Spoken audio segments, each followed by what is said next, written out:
针它不停在转动，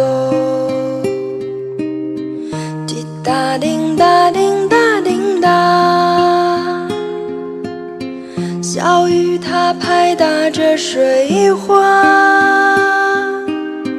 滴答叮答叮答叮答，是不是还会牵挂它？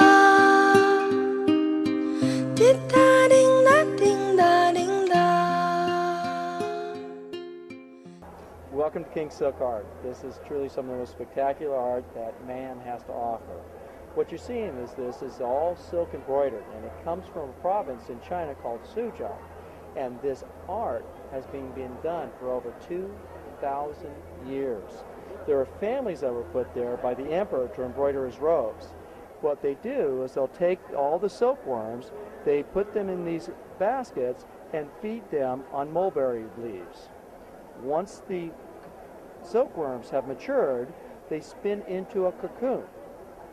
And here's an example of a cocoon stage. The cocoon itself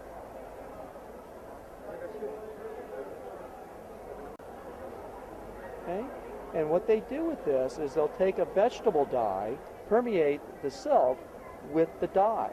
So what you're looking at is an organic to an organic. So the dye becomes a permanent fixture in the silk thread, and so it will never lose its color. They can get about 2,000 feet out of one cocoon of that very, very fine fiber. This is thinner than a human hair. They'll then take this and literally just start stitching it. As part of it, the first thing they'll do is they'll split the thread down to a specific count of the thread itself. The thread starts with a total of 16 strands. Depending upon the quality of the piece, they will determine how many strands they use to actually do the work. Something like this, like a tiger for example, these top quality pieces will take anywhere from months to years to complete.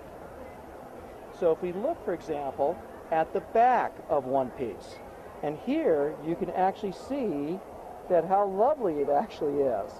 And if you were to rub your hands over it, you can actually feel the little knots. This is actually one of the key elements to tell you that this has actually been stitched by hand. So in fact, if you turn it over, and there's the front. Absolutely wonderful.